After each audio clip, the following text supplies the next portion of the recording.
All right, what's this? Friday, Friday, what's this? Friday, 13th. Oh, Friday the 13th. Woo, Jason. Some of y'all gonna call me Jason. Friday the 13th. Ain't that something? That's today's thing. All right. Last night, BHIs, let no man have dominion over your faith. Y'all can check that out. That was intermission. We're right back to the questions.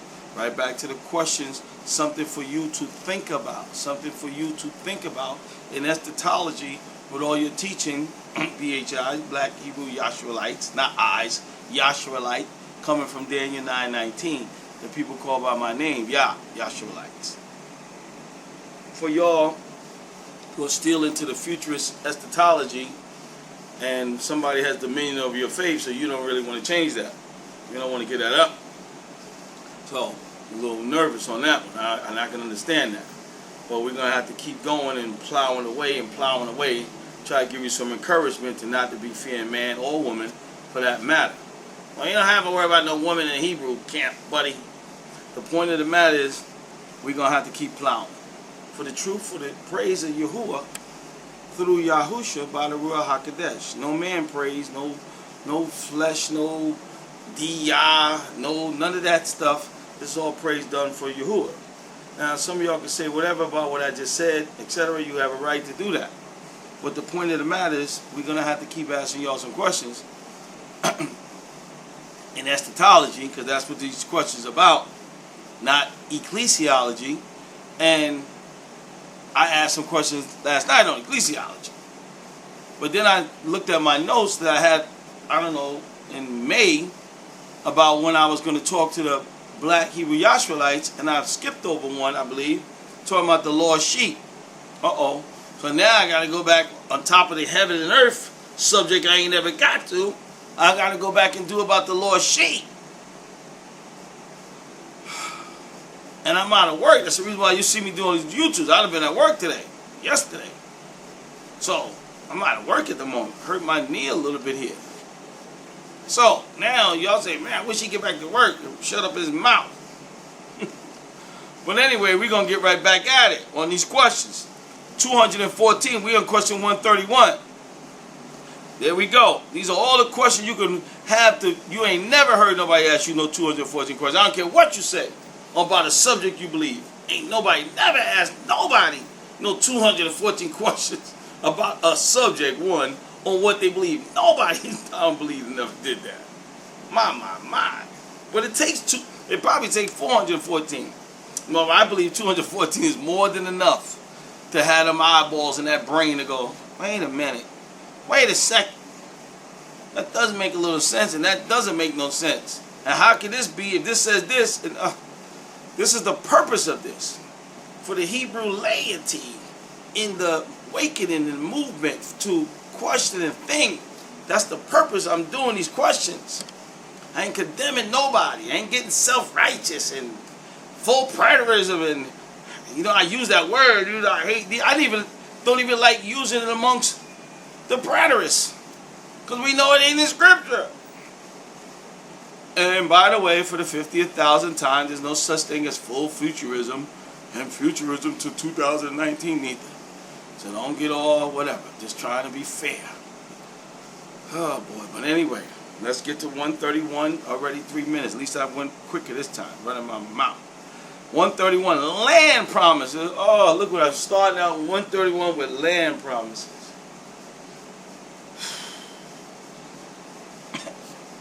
To 1619 to 2019, we're going back to land. We're leaving symbolic Egypt. Y'all going back to the land. Oh, boy. Land promises. Start, 131. Why are there some who claim Israel did not get all their land yet? Some, he says. Because that's what most of the Jews or the Christians are saying. They ain't get their land, all of it yet. Let's remember, this guy's writing this to Jews and Christians in that form. A lot of it, and most of it, applies to the Black Hebrew YAHSHARALITEs in eschatology in your thinking of way you see eschatology. Why does the scripture read that they got all their land promises to Abraham? Question 132. Genesis 15:18, Genesis 22, Bereshit 22:17, which were fulfilled because Yah kept his promises. He kept his what? Promises. Yahusha, or Husha, they got Joshua here, 11:23, 21 to 25. That's the one I use most of the time for me to point that out. 1 Kings 4:20 to 21, Nehemiah, Yahu 9:7 to 8, and Psalms 105:42 to 44. Wait a minute. Kept his promises about the land. Question 133, land promises. If the promises of Yasharel are forever and unconditional, because that's what the Christian be saying about the Jews back in the day. Or maybe the Jews saying that about themselves when they talking about we be the children of the Most High. Well, they don't use Most High. We be the children of God. Why does Yah say it is conditional in Deuteronomy 28? Now, wait a minute. At Deuteronomy 28, y'all don't woke up on me. Y'all don't woke up, you had Deuteronomy 28. Now, wait a minute. Conditional. Conditional. Conditional. They didn't keep the conditional promise of it. Obviously, we all agree there. So they got booted out, correct? But y'all want to go back, saying y'all going to reinvert the wheel and start all over again. They got pushed out of there from centuries past, for not obedience. The man of sin already in the world. Now we're going back to the man of sin. Well, that's going to happen in the future. The temple going to be rebuilt. If the man of sin in 2 Thessalonica 2:3 is still in the future, why did Shaul say the man of sin was alive in the first century? What? Mystery of iniquity doeth already work. Already. Alive already. Not will be alive. I put big next there on the right-hand column. Wow. Already alive. Well, who is it? Go find out. If dispensationalism has been of the historic, he got Christian faith here. Why was it unheard of and prior to the 1830s? Because John Darby and Schofield, the one who started building up all of this with the Zionism in the 1830s with all the history in Israel, Britain, the British and blah, blah, blah. And that's why, into the 1830s, that's why you don't hear nothing about all this stuff into the 1830s with all this stuff that the black Hebrew Israelite took from their Christian days, believing the same eschatology that, that's why. Land problem. Where y'all think these people got this from? Hebrew laity? Where y'all think they got this from? Question 136. If Yahusha was going to be physically come in the clouds as he left, Acts 1:11, why did the angel tell them he would come in like manner, not the same exact way? Like manner doesn't say the same exact way. First of all, the cloud had to hide them out of his eyes because no man can look in the glory and live. So that's what the cloud was about. So y'all talking about every eye gonna see him. How you gonna see glory coming like that in Revelation 1, 6, 7, 8, I believe it is. And the glory and that glorification, humans would just melt, just die. Nobody looking in with no human eye, looking up no glory like that. Talking about that's what's gonna happen in the future.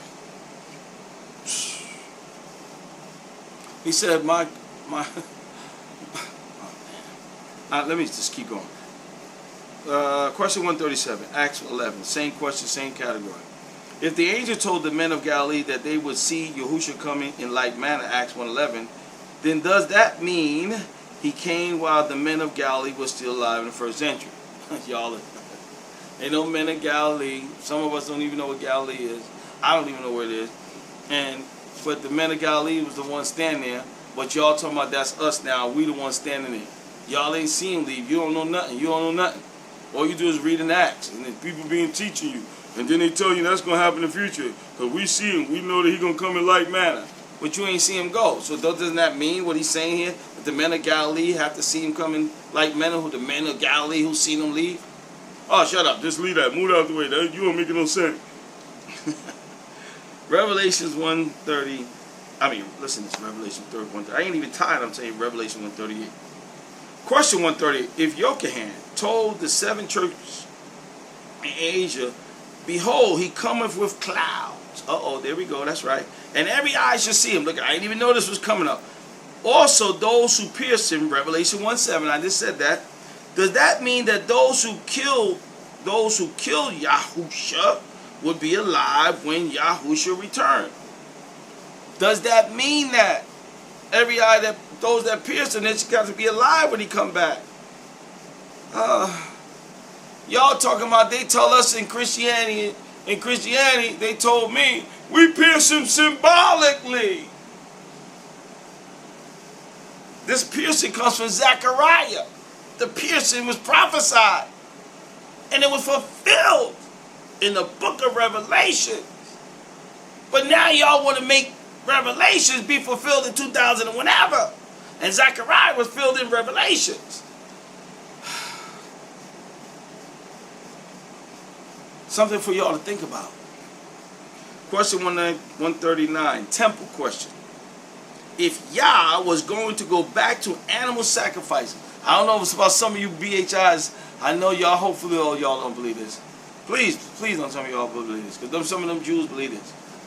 Some of them Messianic Christians believe this. They teaching, they fighting, Lou Rugg and the gang. And a lot of Messianic people don't believe in that as well, neither, Christians. But a lot do. But we got to find out what the BHIs believe. BHIs, now I'm abbreviating from my YouTube before. The YAHSHARALITES. If y'all was going back to the animal sacrifices for sin in a future millennium, because y'all believe in a future millennium, does that mean Mashiach died in vain in Galatians 2:21? Galatians 2:21. I'll read that again. If Yahushua was going to, Lou Rock said that was for memorial. We're going to be doing that for memorial. Ain't no scripture saying no nonsense for no memorial. The stones were taken up for memorial in the Old Testament. And doggone memorial killing animals again. What you gonna eat if you kill up all the lambs again for sacrifice? What y'all gonna eat in the millennium kingdom?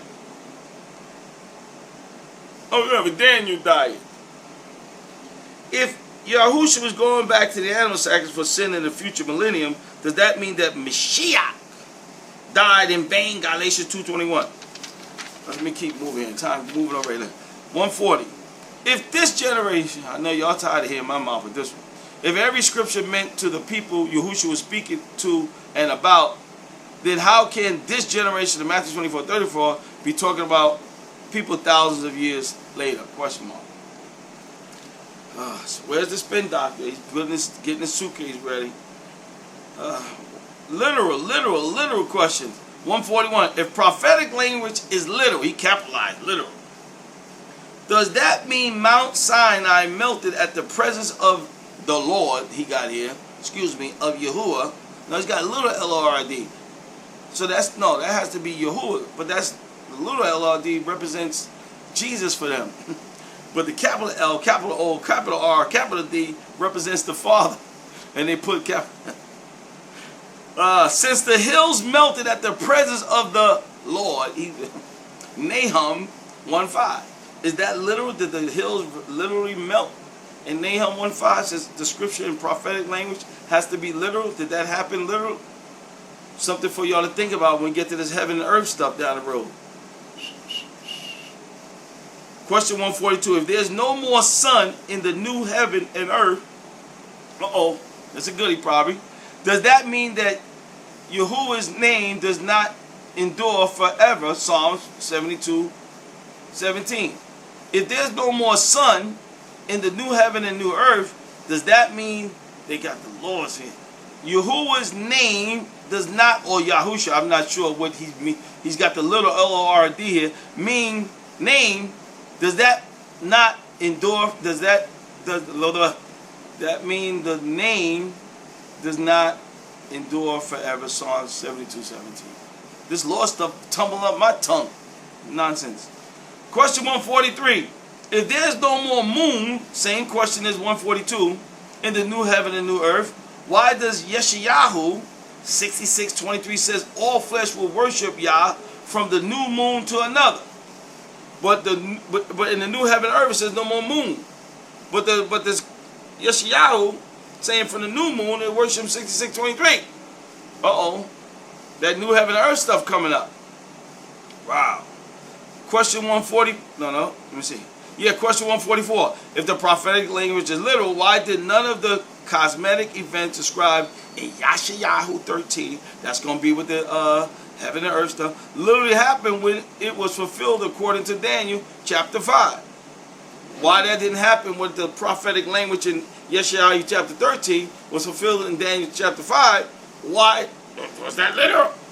The cosmetic. Cosmos. Ugh. 145, the word world. Oh, another biggie.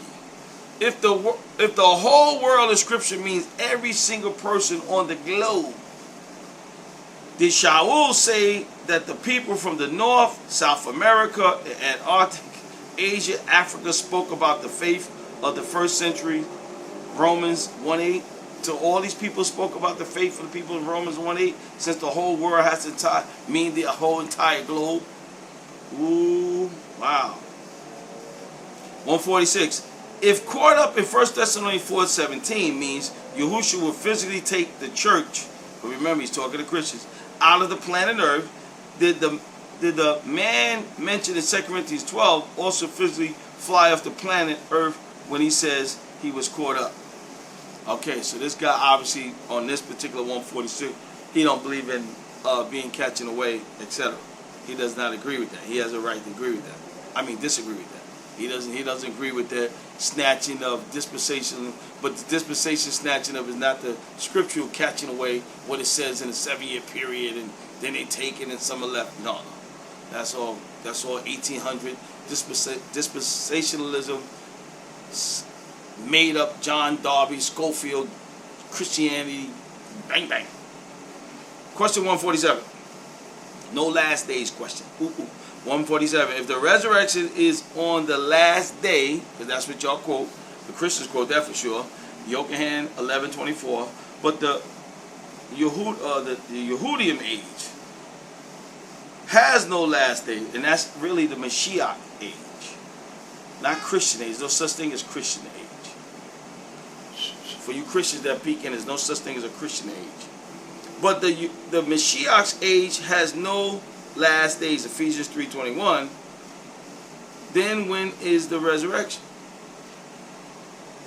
Ooh, something to think about. 148, resurrection question. If the resurrection is still in the future, why did Yahushua say in Yochanan chapter 5, that's right, 25, 26, 27, 28, 29, the hour is coming and now is. He capitalized now is.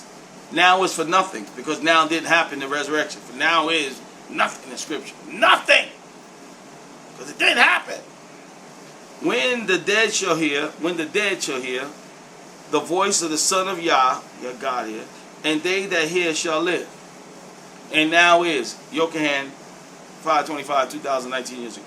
So 5:29, verses 25-29. He put all the other verses. Says it a couple of times in the chapter.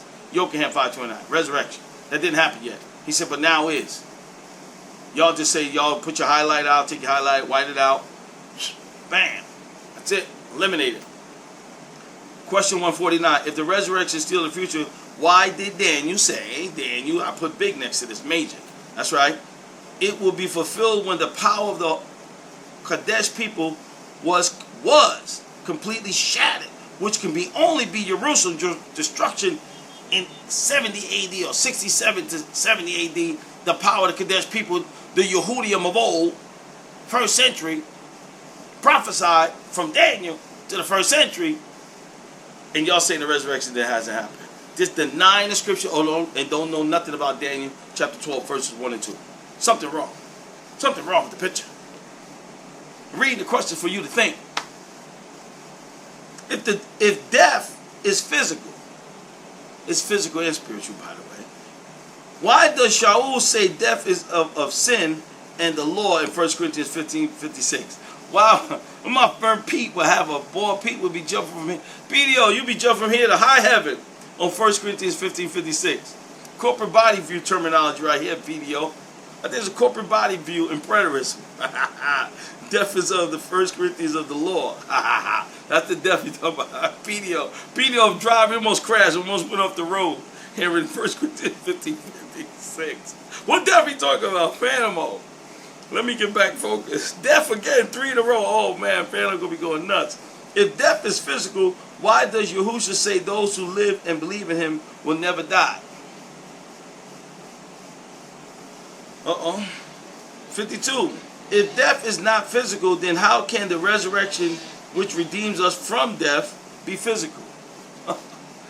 Oh, he coming with some good preterism stuff here. He's throwing his left hook, overhand jab. Boy, he coming. Resurrection. If the resurrection was about physical dead bodies, because that's what y'all believe as Christians and Jews and BHIs. I mean, I'm sorry. Now I started calling y'all BHI. I got to get back to my YAHSHARALITE, Black Hebrew YAHSHARALITEs. Coming out of the physical grave, because we didn't have that happen in the first century. Been hearing that for 23 years. Corpse. Why did Yahushua, Shaul, the resurrection was about identifying the people of Yah, Luke 20:36, Romans 8:13-25, 2 Timothy 2:19. I probably have a different view on them, but I ain't reading those verses. I probably have a different view on what he's saying here, on that one, for me. But I ain't got time to go read the verses and go over that and try to break down question 153. Literally, 154. If Yochanan was told to come up higher in Revelation 4:1, did he physically leave the planet? Was that literally? That was a literally thing that happened literally? Did he leave it, come up higher literally? Question 155. If not, why do people use Revelation 4:1 to prove the rapture of the church? He's counting the people who believe in that. Church. He got church here. Remember, this is a Christian guy talking to Christians and Jews and Messianic Christians, etc. So I'm trying to give some of the questions and pertaining to Black Hebrew YAHSHARALITEs and eschatology. So don't get lost. Don't get confused. Why do people say church is not mentioned after Revelation 4:1 when, well, it wasn't mentioned because they put that boo-boo in there. Assemblies, man. Nazarene, those churches. Heaven and earth. Let me skip to 157. If there's no sin in the new heaven and earth, that sounds like the debate with Ronald Dalton and William Bell. There's no sin in the new heaven and new earth. How are we going to have sin? I'm going to have to do the heaven and earth my own self. Woo-wee. How can there still be sinners in it? In Yashayahu 65:20, if there's no sin. You got sinners, you're going to have sin. In the new heaven and new earth, Yashayahu 65:20. Ooh. I don't know what the guy who did who programmed the debate with Ronald Dalton, but y'all can't answer that. Because that's in the future and that's literal. And there's going to be no more sin in this physical, literal new heaven and earth. It's going to be new. There's going to be no more sin here. Because you get confused with there's no more sin in heaven and making heaven or glory where there's no more killing, violence, and you confuse the two and you mess up and you botch it up. Who do you think you are? Question 158. If those who are taken in the rapture according to Matthew 24:41 are the righteous, why does the Bible say the wicked are taken in Matthew 24:39? So that's a complicated question. That's something you got to break down and go at it with people with this stuff. 159. Literal 1,000 years. Why should we read 1,000 years in Revelation chapter 20? As literal, knowing that the number 1,000 has significant meanings as to completion, perfection, etc. Y'all know I did the YouTube 1000, Deuteronomy 7:9, 1 Chronicles 16:15, Psalms 50:10, Psalms 105:8. I'm going to read that one again. Why should we read the 1,000 years in Revelation chapter 20 as literal? Because that's what y'all say we ought to look at it as. Knowing that the number 1,000 has significant meaning as to completion, perfection, etc. Completion, perfection. Not 999 days. Deuteronomy 7:9, 1 Chronicles 16:15, Psalms 50:10, Psalms 105:8. Said those again so you can look up the verses. Hebrew laity. Question 160. Oh, we getting close to 212. We about done. I know y'all gonna be clapping. Stay off my back. If Yah was going to go back to physical Yehudim, in the future, why doesn't the New Testament speak about it? Y'all gotta find one verse. One verse out of them 27 books. Unless y'all got some more books. If Yah was going back to physical Yehudim, the prophecies, these 1619, we going back 2019, 400 years of slavery. Why does a physical Yehudim in the future, why doesn't the New Testament speak about it? Question mark. Question 161. Literal question. If the Bible is to be read 100% literally, that's what you taught in your church, this is what you taught in your seminary, this is what probably taught most of the time, why do some dispensations, some he says, say that the 7 churches in Asia, chapter 1 and 3, are church ages and not little churches? To justify future terminology, to keep it going. That's why. Same question 162. If there are 7 church ages, because this is what Christians teach when we deal with them in the other avenue, in Revelation 1:3, why doesn't Scripture speak about it? Y'all may teach it too, but remember, y'all on genealogy so much, ain't nobody breaking down no eschatology. You just nod your head, saying Shabbat Shalom and praise Yahuwah and the Most High when it comes to eschatology in the Hebrew, black Hebrew, YAHSHARALITE theology, most likely. Shortly word. One question 163. If shortly means 2019 years or longer, this got number 2000 here, 2000 years 19 or longer, which it is longer, does that mean it was going to take Timotheus 2,000 years to be sent to us by Shaul in Philippians 2:19? So since shortly means 2019 in prophecy, so when he used shortly in Philippians 2:19, does that mean it's going to be 2? Matter of fact, he didn't even get there yet. Time question 164. If Daniel was told to seal up the words, we heard this beginning in the time of the end. Y'all heard this one before.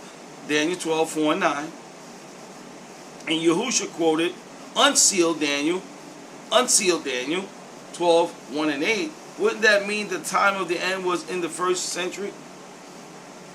I don't know if he meant to put Daniel there or Revelation way. But anyway, you can do your homework and make sure he's right. Now, that's what you could do if I messed up or if he put the wrong verse, chapter or verse there. Question 165. Getting married. Ooh. And then some of the Hebrews, like, they get married and got the concubine. They try to relive the Old Testament. They trying to have more than this, polygamy. If the world is really getting worse and worse, look at, oh boy, that hit a nerve. Because y'all love that. Look at outside. Look at this. Look at that. Look at the signs. The signs. We in the last days. Look at this. Look at that. If the world's getting worse and worse, work up. And the end is in the next few years, because the signs is here to let y'all see why the dispensationalists get married. First of all, if that be to the BHI, what y'all having on these wives for? Breaking up, making all these communities, that's what y'all trying to justify this polygamy terminology in the New Testament, etc., etc., etc. Why is y'all getting married, having these children, making communities, if it's about to happen, it's getting worse and worse? What's the purpose? Oh, to get them raptured? What's the purpose? What the purpose you doing it for? That's his question. Question 166, the same thing. Another question of marriage. Wouldn't that mean they really do not believe in the end is near? I don't know, please. I think they playing and been playing for 2,000 years because that money keeps flowing. That eschatology keeps the money flowing, babies. In Christianity world, Jewish world, that's for sure. I don't know about the BHI, I don't know about no money with y'all eschatology. Because Shaul said the time was short, and those who had wives, those who had wives, 1st century, will be as though they had none. 1 Corinthians 7:29. The time is long. The time is everlasting. The time is olam. The time is no end. The time is short, near. 167. If the world is really getting worse and worse, another question, and the end is in the next few years, he wrote this. Why do dispensations have children? 167. Because it's, that's what they've been propaganda for so long. Left Behind series and fear and scared and all that, and having kids. I used to think about that, hearing that back in the days. I ain't having no children, all this stuff about to happen. Poor little kids. Hey. But, question 168. Wouldn't that mean they really do not believe in the end is near? Because Yahushua said, woe unto them with child and give suck in those days. What's those days in Matthew 24:19? It didn't say in those days 2019. In those days during the surrounding of the Roman armies around Jerusalem, giving sucking and trying to escape. Not escape from the west coast of Africa, neither. Uh-oh, I messed up. Question 169. Wouldn't it be very cruel of them to bring a child into the world they honestly believe is getting worse and worse, since y'all teaching at the end and the signs and the times, and the world is just about to explode because of all the sin and everything, and he's just going to just say, the heck with it, I'm fed up, and kill them all? Wouldn't that be cruel to be having, I forgot, building up the community? I'm at this. I got some. I'm at there. Let me see. 31 minutes. Question 170. Coming. The coming. Yahushua's second coming is as a thief. How can he come loudly, visibly, and the world can see him come if he's supposed to come as a thief? Something to contemplate. Something to think about. If he's coming silently, like a thief doesn't come ringing bells and bright lights. But y'all say he's coming loudly, visibly, every eye should see him, and the world, everybody's going to be looking and seeing him. And then the TV, the sky, clouds going to open up.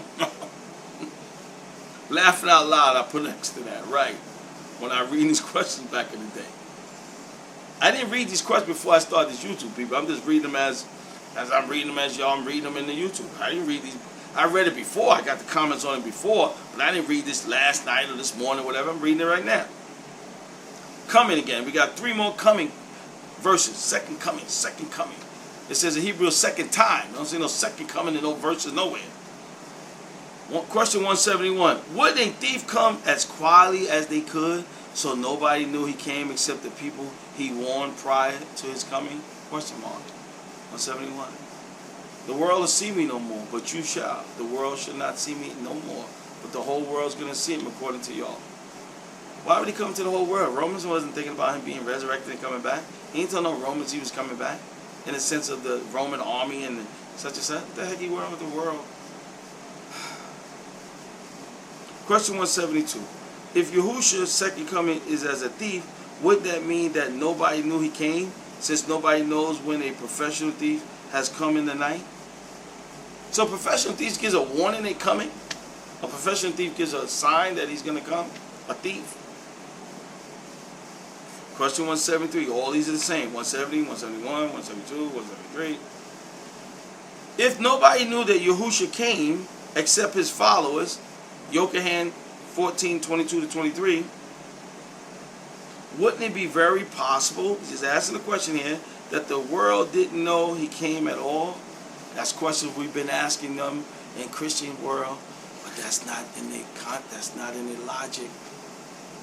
They get caught in some verse in there somewhere and find it, and they blank out, man. Hysteria takes over, they blank out. Because whoever had dominion over their face, wherever they was taught this stuff, don't let them breathe. Don't let them breathe. Question 174. This is creed. This is about big one. See, this is creed. This is about church. I don't even know if I should read this. But anyway. Yeah, because this is where BHI's got this from anyway, from church folks, when they used to be Christians. BHI's. Yeah, I'm starting saying that after the YouTube. Black Hebrew YAHSHARALITEs. That's where y'all got this from. Hebrew laity. This is where y'all got this from. If Shaul said the woods would enter into the assembly, of course our church assembly, teaching perverse things and raising up disciples after themselves, who gonna do that? Acts 20, verses 28-31. Isn't it possible, he's asking, that they taught a false eschatology which is why a majority of the creeds afterward missed the second so-called coming. What creeds we talking about now? Remember, they're using creeds, church. Remember, when I was dealing with Christians and Jews, and Christians will bring up the creeds to override the scriptures. The black Hebrew YAHSHARALITEs will bring up the Old Testament to try to override the New Testament.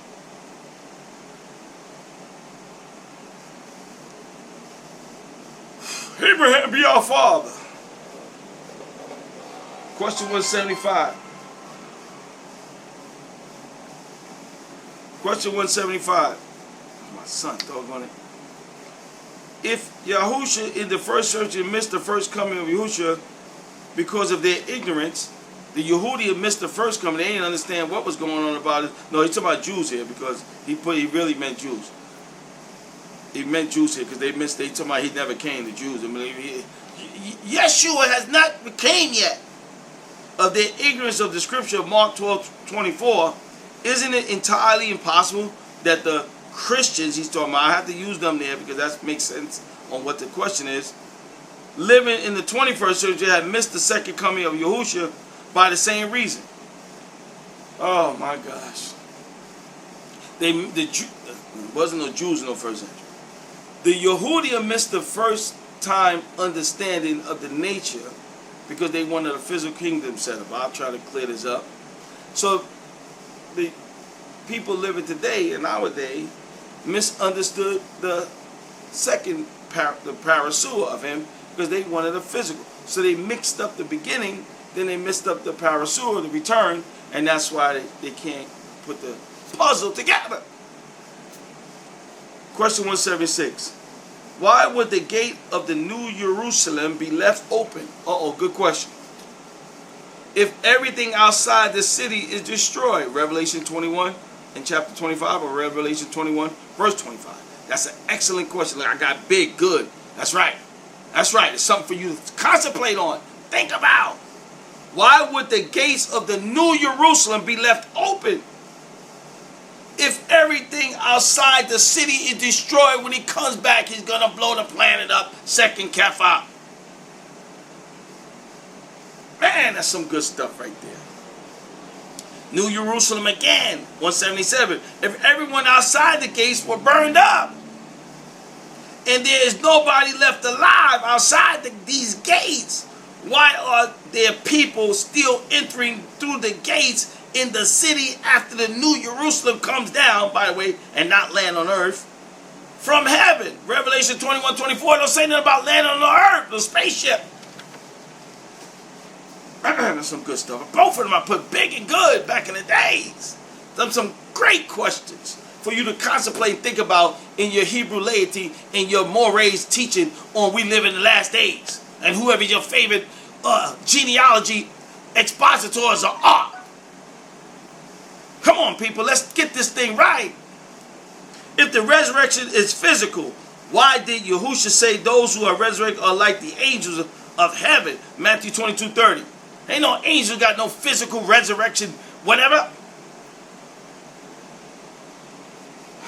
I'm going to call myself 179. I'm going to stop. 179. Okay. If the resurrection is physical, why did Yahushua say, okay, no, that's not ready to that. 179. Aren't the angels of heaven ministering spirits? He's putting the same question 178 in Hebrews 1:14, ministering spirits. And I put my own verse in there to add with that 1 Corinthians 15:44. So I'm going to read 178 over again. If the resurrection is physical, because that's what y'all believe, all them Christians will have your head for this. Why did Yahushua say that those who are resurrected are like the angels of the Shalaham? Matthew 22:30. I put same with the arrow, 178, that's question 179. Resurrection topic. Aren't the angels of Shalaham ministering spirits? Hebrews 1:14. I put 1 Corinthians 15:44, the biggest resurrection book we have in the New Testament by Shaul. Hebrews, 1 Corinthians 15:41. The whole entire chapter. Read the whole entire chapter, 1 Corinthians 15. Okay, I'm going to stop there. I'm gonna stop there because I'm gonna call my son back. Anyway, I'm glad your son calls you. You can shut up. I'm sick of you. I'm stopping. Where am I stopping at? Question. Where am I stopping at? I'm still stopping at question. I'm starting to start at 180. Start at 180. All right, got my little notes so I won't mess up. Start at 180. All right, people. There you go. Went from 131 to 180. Pretty soon we'll be the end of this, like the time of the end. The time of the end for the questions to be over with. Y'all will be glad. I'll be glad. But then we are going to the lost sheep and heaven and earth and whatever else, and then the law, and then I'll be going on to the veil of Musha. Oof, boy, look at that. 3 things already. Just waiting there, sitting there on the table. After the questions, more to come. Hopefully, praise Yahuwah. Give me the wisdom to understand it, to bring something to help someone else to get from being in the fog, from having dominion over their faith and over their belief, and they're scared and afraid. Blah, blah, blah. All right, we're going to close this one out. Shalom, please. And once again, this is not personal. This is nothing more but a little bit of business, and it's not personal, and it's for scriptural business. And you have to do your homework and research on these questions to ask yourself, what have I been taught since I was a Christian, and now I'm a Aki, I'm a Yehudium, I'm in Zion, and etc. when it comes to eschatology, and we're not talking about genealogy. On these subjects, you need to question Hebrew laity. Most of the mores and the teachers are not bowing, they're not changing, they're not giving up. They don't want to be considered, maybe they made a mistake, they've been great teachers and etc. and blah blah blah, and they're teaching something that was invalid or wrong. So most of the time the teachers, the leaders, quote unquote, don't change. But you Hebrew laities, you can break out, bust the chains, and get out and say, whoops, I still got my genealogy, I still got the truth. I ain't let no Ashkenazite Jew take my place in no historical advent. I know who I am. I ain't no African American. And Leo Africanus. Africa was named after Leo Africanus. If I pronounce his name right, Kakati, you're gonna have my head, or I pronounce his name right. Which we all know, studying black history, or Hebrew history, black history, whatever. We know that. So how are we gonna be named after a man for the whole continent? For you church folks. Heck to the no. Heck to the no. Not named after no Leo Africanus. We be Israelites. Nazarene, follow Yahushua HaMashiach. Leo Africanus. In my black history study, I was talking about this earlier. And the whole continent is named after some man. Our continent gonna be named after a human. For y'all who get mad at the black Hebrew YAHSHARALITES, and I'm on their team on that 1,000%. I mean, change it for nobody when it comes to it. I'm not going back to no slave master crap and garbage. No way. Man, y'all want to see me get pumped up on the other side, be in y'all team for a little bit. Let me start going over that. But I don't have to go over that with y'all. Y'all already got that. Know that. Now, when I talk to the black folk, white folk, Christian, Jews, Hispanic, I don't give it to Chinese, lay it down on the line. Shut it down. Gonna be no black man, no African, no colored. I'm gonna put my other shirt on. What the heck? A Leo Africanus. Yeah, just the Africans today and the blacks and the what? When it was ignorance, in time of our ignorance, he gave us a chance to repent. Calling ourselves after a man, a human, over one of the biggest continents we got, and there's a man, Africanus. Leo. Anyway, shalom, peace, take care. See you cats. Oh, cats, listen to me. Shalom, peace. Check y'all out in a little while. In a little while, Hebrews 10:37. In a little while, he that will come shall come. Hebrews 10:37.